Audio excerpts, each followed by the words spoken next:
For the month of June, I challenged myself to go vegan. In this video, I'm gonna explain to you why I did it, how can you do it, why should you do it, what were the benefits that I saw, what were the things that didn't go so well. So why did I do it in the first place? I've been toying with the idea for about a year, but I've been a chronic dieter kind of guy. I like to try things, I like to experiment, and I have tried everything in terms of diets for aesthetic gains, performance gains, whatever it might be.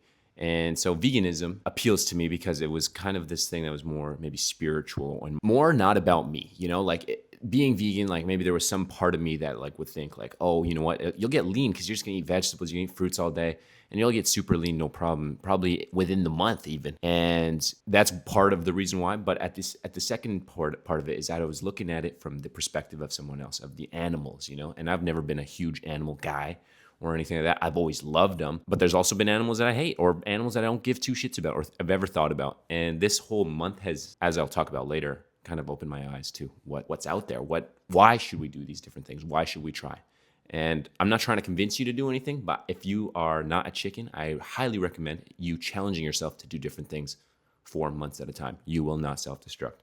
Anyways, so what do you do? What is veganism? Well, if you're new to this, veganism is just not eating any animal products. And that's not the full extent of veganism. Veganism can be about not wearing leather, basically not using any animal product stuff. And that can be feathers in your pillow, shit like that. But for me, for this whole thing, I just did it out of my diet. And I tried to, minimize the stuff that I would do. I would actually look at stuff and see like, did this affect animals? Did this do anything like that? But I wasn't fully vegan to the ethical degree that exists out there. I was doing it purely out of the food way. So no milk, no eggs, no cheese, no nothing like that, no meats. All right. And I got a lot of comments in the last few videos that I made updating people about this.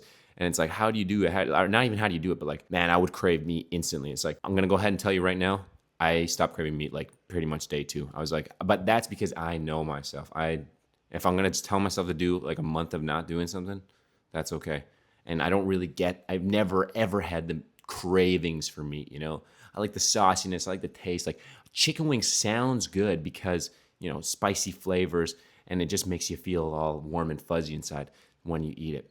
But realistically, I don't crave the chicken. I don't crave doing that. It's not for me. Not that I think. All right, so let's get into the good stuff. What were the hardest parts about this challenge? And honestly, the hardest part about this entire challenge was the social aspect of it. My girlfriend's family came to stay with us, and they were cooking and cleaning and helping me out because I also had a broken wrist and still have a broken wrist at the same time. So they were hooking me up. I was getting pampered. I was a prince in this house for a while. But I decided to have this challenge a week after they came. I was like, and you could be like, oh, well, why wouldn't you just eat what they want to eat, do things like that? And I don't know. I said, you know what, while I'm injured, while I got a broken wrist, is a perfect time to try it out. And so I stuck to my guns and they were extremely supportive. A lot of people think that as soon as you go vegan, you're just going to have all your friends are just going to be like, oh, fuck this guy. Like, you don't want to hang out with him. He's a pussy. He's a bitch. He's a whatever it might be. Whatever excuses exist out there as to why you wouldn't hang out with somebody. And a lot of the time, if you have really good friends, none of them are going to give two shits about what you eat or what you put in your mouth, okay? And it's as simple as that. And when I got into it, when I did go out socially, which was the hardest part about this whole thing, was the social aspect of it, of me like going out and being like, hey, do you got anything vegan? And on top of that, I got a bitch allergy to tree nuts. So it just makes me look like I'm a toddler and I can't eat anything other than chicken nuggets, which is not true. Like I can eat anything, but for this month, I couldn't. And so I compare veganism to Ramadan a lot. And if you've ever fasted for Ramadan, then it's a highly spiritual experience, which is very enticing and is a benefit I'll talk about in a second. But socially was the hardest part, and it really wasn't that hard. Thankfully, I live in a place called Vancouver, Canada, and they got a shit ton of vegan foods, vegan options, all these things, and amazing restaurants that taste so good. And thankfully, I am also privileged enough to say that I have enough money for the food that I get on the table. But surprisingly, the food that I did eat probably was the cheapest I'll ever spend on groceries ever. I was eating rice, lentils, beans, fruits, vegetables. And fruits and vegetables, you can say, oh, they're maybe a little bit expensive these days. But rice, beans, and lentils, dude, you will not eat cheaper. And I fucking love it. I'm going to make another video on how to eat just like for like $1 a day. I probably could do it. So socially, hardest part. It is also World Cup right now. If you have been, on the planet, you've probably been annoyed or have been enjoying and partaking. At first, I was like, I'm bigger than that. I don't need the World Cup to, And as soon as I got back to Canada and Vancouver, because we're hosting games and Canada's in it and everybody's doing well, I have been sucked in. I've watched probably every single game, which is I've just accepted my fate, and I am completely stuck in the World Cup algorithm of watching games. And so going out with my friends, and I won't lie, I've been going out having drinks with my friends because they're all just like, I don't know, apparently nobody's working right now, which is also double fun because I'm not working right now. Going out, you're going to pubs, and they don't, most of the time, don't have really good shit to eat. So most of the time, I just had a few beers and that's it. I didn't eat. All my friends were getting tacos, like all these non-vegan meaty options, ribs, shit like that. And I'm just like, well, gotta suck it up. Glad I ate before I came out, and I'll eat when I go home. Not a big deal.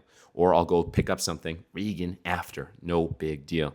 Not eating when other people are eating is not a problem. You got to get that over your head. You don't got to just like force feed yourself to eat what other people are eating. I know we all get caught up in it. It's like drinking too. It's like, I don't have to drink because my friends are drinking. I'm drinking because I want to drink. But I've felt the pull before. It's like, oh, come on, have a beer with us, dude. Just do that. And it's like, no, I'm good, man. Fuck it. And that's the same thing as eating. It's like if you were fasting for Ramadan, then you would do the same thing. You'd be like, I'm fasting because of religious, spiritual, whatever thing you want to do.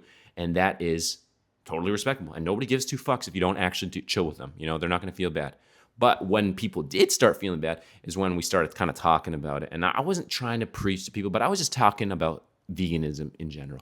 And like, it's of course noble, and it's of course probably morally right. Now, I'm not a philosopher or anything like that, but if you watch enough debates, it's like, it doesn't really make sense what we're doing to these animals just to fucking eat their dead flesh corpses, whatever the fuck you want to call it. And it doesn't make sense. Anyways, I wasn't preaching to people, talking about people, and I'll be like, why don't you try it? It's like, well, I couldn't do it. I don't feel an urge to do it. It's like, okay, man, sorry, I didn't challenge your worldview. Like, I wasn't trying to upset your ancestors. Like, just try a challenge. It's not that fucking hard. Anyways, it was fun. The debates were great. I love debating. I love being just like a devil's advocate all the time. So it was fun. It made for a good conversation. And opened up doors to more conversations. Obviously, sometimes I seemed like a douche, and it was like kind of inconvenient for other people, but that's okay. So let's get on to other stuff. Like, what are the problems with veganism? Well, a lot of people talk about protein deficiency and vitamin deficiency. Vitamin deficiency ain't gonna happen. I really don't think so. People will say B12, whatever, and protein deficiency. I don't even know if protein deficiency even exists, because there's fucking people that don't eat any protein, or they get protein from rice, lentils, beans, or they don't get the 2 grams per kilo or pound of body weight, and they're doing totally fine. And it's totally fine. If you got aesthetic goals, if you want to be a bodybuilder, shit like that, protein does matter. Of course it does. And there's science for that. And even then, you could still get it from vegan, veggie sources, all right? And so that was another hard part, you know, because I got a lot of my protein, and I got a lot of my diet was out of protein powders. So I got whey protein. Instead of getting whey protein, I was drinking vegan protein. And I'm not going to lie, like, I got the fanciest shit, top of the line shit. It wasn't that good.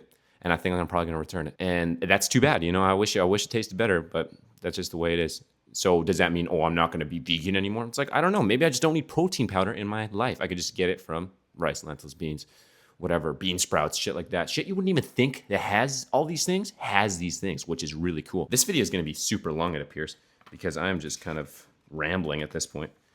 So the deficiencies, all this stuff doesn't matter. I was a month. I don't think my whole body is just going to collapse. And if it is, honestly, I probably don't deserve to make it too far anyways. Let's talk about the benefits, all right? The benefits of this were cool because I paid attention, but there was also some nuance and some caveats to that. So the first thing was I stopped craving basically all the garbage shit that I like to eat. I like to eat M&Ms. I like to eat chocolates, shit like that. And I wasn't allowed to eat those things. And because I wasn't allowed to eat those things, I didn't eat them. And I lost the cravings very fast. Before I could go to a fucking gas station, 2 Snickers straight out the door, skull them before I get home, which is a 10-second drive. And then I was like, all right, great. Decimated 600 calories of nothingness for no reason. For the 1 minute it felt good eating it, just sliding it down my throat. Pause. Anyways, so stopping craving for foods and then actually getting cravings for yummier foods. Like I said, rice, lentils, beans, I ate a lot, and I made veggies, I made curries, I made dals, I did shit, man. I got creative with it. And that's another good point, is I got creative in the kitchen. I am a bro. I understand that. And I do the same shit as everybody else does. I make ground beef, I make rice, and I put some veggies in it. And I do the same shit every single day. I eat oatmeal, I do this. But this forced me, and it didn't even force me, it just allowed me to try new things and make things different and make things taste better. Now, one of the hard parts about this was because of my broken wrist is cooking and chopping shit wasn't that easy, but it wasn't the end of the world, and I could do it. Since I got a lot of time on my hands not working, I had time to experiment in the kitchen. Different spices, different flavors. Going out to restaurants even and trying new things because it was vegan was really cool. I opened my door. Okay, it opened doors to my taste buds. And I really started appreciating and tasting food more, which is very interesting. As somebody who like can just skull food for no reason, just to, get the macros in, being mindful about what you're eating is actually very cool, and understanding and trying to piece the flavors and take the flavors out of what you're eating is about it. You're just chewing it, and you're chewing and trying to digest and start the digestion process, and then, you feel so much better. And so at the beginning of this whole challenge, the gas was hard. The first 2 weeks was really hard. But after 2 weeks, man, I could eat high fiber shit, no problem. Stomach doesn't hurt, no bloating, no gas, no pain, no nothing. And that was it. Your body gets used to it, and your body loves you for it. Regular as fuck, which is good. Don't have any like urges to have diarrhea or anything like that, which is another story. But yeah, I started craving better foods. I started creating more in the kitchen. I ate foods I would never eat because of it. And I went to restaurants and talked to people who, it's like there's a culture about it. You go to a restaurant that's a vegan restaurant, the people are very nice, and just like they are in all restaurants, but I don't know, it was different, and it was cool to experience that socially. And then spiritually it was huge for me. It just made me feel more connected to Mother Earth, which sounds super corny, woo-woo, hippie shit, but it's so true, man. I got a new appreciation for everything, for the trees that I see, for the birds outside the windows. Yeah, they've been bitching at like 5 a.m. and like waking me up a little bit, but that's okay. I go outside, I see a fucking ladybug, and I'm like, damn, dude. Think of like all this shit, like all its family and all this stuff. Not that I was ever eating insects, but insects always have grossed me out. Big ass spiders. Instead of like first thought, like, all right, it's me or him, one of us has to die. I'm just like, all right, put him in a cup, put him on a piece of paper, let him go outside, let him do his thing. I got nothing against him. All these animals that I thought I didn't like, I've appreciated more. Orcas, one of the animals that I hate because I'm afraid of them, because I don't want to get fucking one bited by one of these guys. I appreciate more, and I don't have to chill with them or anything like that, but that is another thing. So I've just gotten more compassionate, and I haven't been this compassionate in my entire life not in my entire life, but since I went to nursing school. And in nursing school, you become real compassionate because you're just sucked in it, and you see everybody. You got like all your rotations are you seeing everybody from the bottom of the barrel. And if you've been in Vancouver, the downtown east side, you go chat with homeless people, you treat homeless people, you will become compassionate. And that just reminded me of it, man. And like how much we lose empathy for people once we get sucked into our little vortex or echo chamber of anything. And you see it on the internet all the time. People are just losing their shit about other people, just continuing to divide us for dumb shit. And building more compassion, becoming more empathetic is something that we could all do and would make the world a better place. So spiritually, huge. Energy and physicality. So this one's kind of the more nuanced one for me, because I have been injured. I haven't been training, and it sucks. And like, I'm not lifting weights. I love to lift weights. I love to train triathlon, and I plan on doing my Ironman still in October. And I can't really tell you. I can't tell you if my recovery was better, if my energy was better. I slept like a baby, but I'm a very good sleeper, so I don't know if the food did that. My stomach felt really great, which is an important part for me, and my GI system is important for my health. And so that was cool. And honestly, so it's hard to say. I'm going to have to continue to do this, and maybe that's a spoiler, but I'm going to continue to do veganism, or at least test at least another month of veganism while I'm training to see how it impacts my training, my recovery. Am I building muscle? Am I keeping muscle? Am I getting lean? Do I look like shit? Do I feel like shit? What is it going to be? So we're going to have to test that again. So this was just opening the door for veganism. Honestly, this challenge was not hard at all. And I think anybody can do it. And if you're not a total chicken pussy bitch, you can challenge yourself to do anything. You could do carnivore if you wanted. I have no appeal for that. I've done similar things before, and it was fine. But now I'm just like, it doesn't make any sense to me, man. I don't feel better. I don't do these things better. It doesn't feel good inside of me. Like my solar plexus, my fucking chakras, man. It doesn't feel in my chakras, man. And so I don't think I'll do that. I don't even crave meat now. So will I continue? I think I will probably eat meat in my life again. I don't know if I'll buy it soon for myself or my household anytime soon. I had eggs for the first time on July 1st, which was yesterday, and they tasted fine. Tasted the same. I was like, it was actually very good. It was the same, and I love eggs, and that was always a thing. And then I had pizza, cheese pizza with some pepperoni on top, and felt great. It tasted fine. It was all good. And then I was just like, the next day, this morning when I woke up, I was puffy, dude. I was like, couldn't even see my eyes. I was like, wow, like what's going on here? Why am I feeling this way? And was it the food? I don't really know. We'll see. We'll see how I wake up tomorrow, because today I'm going to go back to it. I'm just going to not eat this kind of stuff. Stuff that makes you feel like shit, makes your stomach feel like shit, makes you look like shit is probably not good for you. Now, wow, this is a long video. Frick. I don't know. If you got questions about this kind of stuff, I would highly recommend just trying it or ask me something in the comments, because this was a really great experience for me. I like to challenge myself every single month to do something new, and you should do the same. We don't got to do veganism, but I would recommend trying it and see how your world perspective changes, you know? So more testing needs to be done in terms of training, recovery, things like that, things that are important to me. But right now, because I'm not training, I'm just relaxing, reading, walking, doing like the bare minimum. I can't really tell you how the vegan diet accelerates my performance or anything like that. I felt cognitively sharp the entire time, but also I've been reading, walking, and been very low stress. So it was a good time for me to do it.